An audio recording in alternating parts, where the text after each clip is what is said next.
ফিরে এলাম বিরতির পর, আবারও চলে যাব খবরে। শুক্রবার রাত থেকে টানা বৃষ্টি চলছে কলকাতায় এবং সংলগ্ন শহরগুলিতে। কখনো বৃষ্টির বেগ বাড়ছে, কখনো কমছে। আলিপুর আবহাওয়া দফতর জানান, শনিবার দিনভর ভারী বৃষ্টির সম্ভাবনা রয়েছে শহরে। সেই সঙ্গে দক্ষিণবঙ্গের অন্যান্য জেলাগুলিতেও বৃষ্টি হতে পারে। নিম্নচাপের প্রভাবেই এই বৃষ্টি। শনিবার দক্ষিণে 2টি জেলায় লাল সতর্কতা জারি করা হয়েছে। এই মুহূর্তে দীঘা থেকে সরাসরি আমাদের প্রতিনিধি আমাদের সঙ্গে আছেন। রাজীব, এই মুহূর্তে দীঘার পরিস্থিতি কি রকম রয়েছে, সেখান থেকে কি আপডেট পাচ্ছ একটু জানাও আমাদেরকে।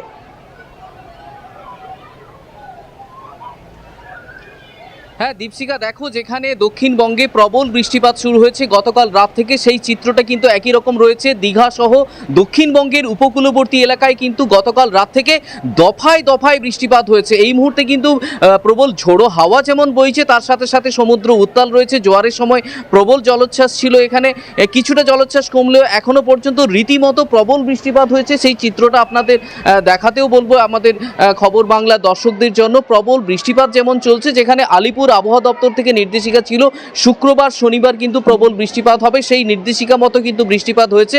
যেখানে আলিপুর আবহাওয়া দপ্তর যে নির্দেশিকা জানাচ্ছে যে একটি যে নিম্নচাপ সংগঠিত হয়েছে, সেই নিম্নচাপ পশ্চিম উত্তর দিকে ক্রমশ কিন্তু সরছে। গাঙ্গেয় পশ্চিমবঙ্গে প্রবল বৃষ্টিপাতের মূল কারণ কিন্তু সেই নিম্নচাপ ক্রমশ পশ্চিম এবং পশ্চিম উত্তর দিকে আস্তে আস্তে কিন্তু সরছে, বাংলাদেশ থেকে মুভমেন্ট হয়ে মূলতভাবে গাঙ্গেয় পশ্চিমবঙ্গে সেই নিম্নচাপ প্রভাব বিস্তার করছে পুরোপুরিভাবে। গতকাল রাত থেকে যে প্রবল বৃষ্টিপাত হয়েছে, উপকূলবর্তী এলাকায় পুরোপুরিভাবে জনজীবন ব্যাহত। একদিকে আমরা জানি যে শনি ও রবিবার উইকেন্ড, প্রচুর পরিমাণে কিন্তু ভিড় থাকে এখানে।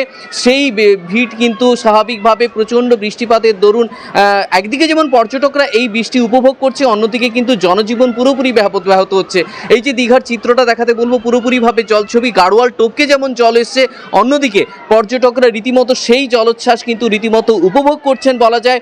অন্যদিকে এই চিত্রটা কিন্তু ধরা পড়ছে স্বাভাবিকভাবে, যেখানে মৎস্যজীবীদের জন্য যেমন একদিকে সতর্ক বার্তা জারি করা হয়েছে, কোনোভাবে যাতে নৌকা বা ট্রলারগুলো যাতে না বেরোয় সেদিকেও যেমন প্রশাসন নজর দিচ্ছে। অন্যদিকে যাতে সমুদ্রে স্নান না করা যায় তার দিকেও যেমন নজরদারি জারি করেছে এখানকার যে প্রশাসন, স্থানীয় প্রশাসন, ডিএসডিএ, দীঘা শঙ্করপুর উন্নয়ন পর্ষদ, তারা কিন্তু এখানে যে নুলিয়ারা রয়েছে, পুলিশ প্রশাসন রয়েছে, তারা রীতিমতো মাইকিং করছে, রীতিমতো নজরদারি দিচ্ছে যে এই যে আবহাওয়ার দরুন স্বাভাবিকভাবে যাতে কোনোভাবে দুর্ঘটনা না ঘটে তার দিকে কিন্তু দফায় দফায় তারা নজরদারি চালাচ্ছে। স্বাভাবিকভাবে সকাল থেকেই সেই চিত্রটা দেখা যাচ্ছে, দফায় দফায় যেমন বৃষ্টিপাত হচ্ছে, হালকা ঝোড়ো হওয়া হচ্ছে, যত বেলা গড়াচ্ছে আবহাওয়া ততটাই কিন্তু খারাপ হচ্ছে, এমনটাই কিন্তু পরিস্থিতি লক্ষ্য করা যাচ্ছে।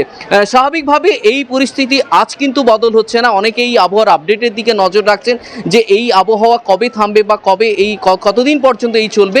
আজকে অর্থাৎ আজ এই আবহাওয়া কিন্তু কন্টিনিউ করবে স্বাভাবিকভাবে, এবং আগামীকাল পর্যন্ত দক্ষিণবঙ্গের বিভিন্ন জেলায় কিন্তু হালকা থেকে মাঝারি বৃষ্টিপাত হতে পারে। কিন্তু আজ বৃষ্টিপাতের সাথে সাথে ঝোড়ো হাওয়া বইতে পারে, এমনটাই কিন্তু জানা যাচ্ছে আলিপুর আবহাওয়া দপ্তর থেকে। স্বাভাবিকভাবে দক্ষিণবঙ্গের শুধু দীঘা নয়, দীঘা সহ মন্দারমণি, তাজপুর, শঙ্করপুর সহ দক্ষিণবঙ্গের বিস্তীর্ণ এলাকায় কিন্তু গতকাল রাত থেকেও যেমন দফায় দফায় বৃষ্টিপাত হয়েছে, অন্যদিকে বলা যায় এখানে দীঘার উপকূলবর্তী এলাকায় কিন্তু দফায় দফায় বৃষ্টিপাত হয়েছে। বিভিন্ন জায়গায় যেমন জল জমে গেছে, অন্যদিকে বিভিন্ন জায়গায় ঝোড়ো হাওয়ায় গাছপালাও ভেঙে গেছে।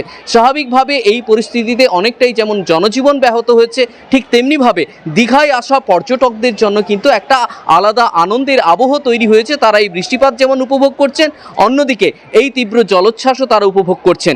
বৃষ্টির সাথে দীঘার অপরূপ সৌন্দর্য, বৃষ্টির স্নাত সৌন্দর্য তারা উপভোগ করছে। স্বাভাবিকভাবে বাঙালির দীপুদার দীঘা একটি নতুন রূপে নবসাজে যেমন সেজে উঠেছে, অন্যদিকে বৃষ্টির ভ্রুকুটি, নিম্নচাপের ভ্রুকুটি, অন্যদিকে ঝোড়ো হাওয়া, তার সাথে জলোচ্ছ্বাসের একটা আশঙ্কাও রয়েছে, যার জন্য প্রশাসন কিন্তু সতর্ক রয়েছে।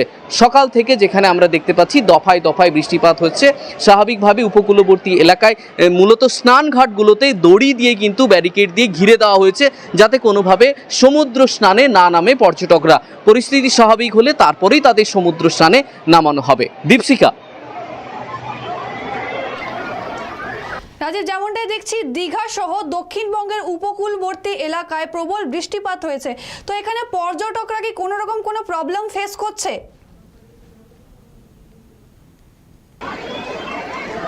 হ্যাঁ দেখো, স্বাভাবিকভাবে যেখানে একদিকে উইকেন্ড বলা যায়, শনিবার রবিবার মানে বাঙালির দীপুদার দীঘায় বরাবরই ভিড় থাকে। স্বাভাবিকভাবে একদিকে টানা ছুটি বলা যায়, সোমবারও ছুটি রয়েছে।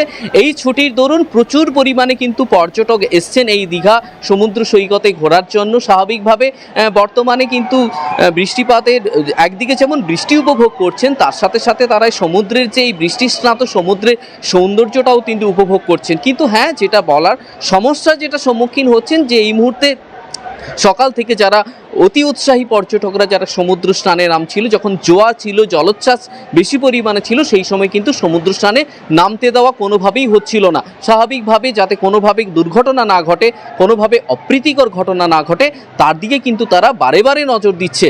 আগে নিরাপত্তাটা বড়, তারপরে সমুদ্র স্নান বা তারপরে সমুদ্রে স্নানের সাথে সাথে দীঘার সৌন্দর্য উপভোগ করার একটা ব্যাপার থাকে। কিন্তু পর্যটকরা একটু সমস্যা, সমুদ্র স্নান না করতে পারলেও সমুদ্রের যে অপরূপ সৌন্দর্য বা এই যে বৃষ্টিস্নাত দীঘার সৌন্দর্য, এটা কিন্তু তারা উপভোগ করতে পারছে।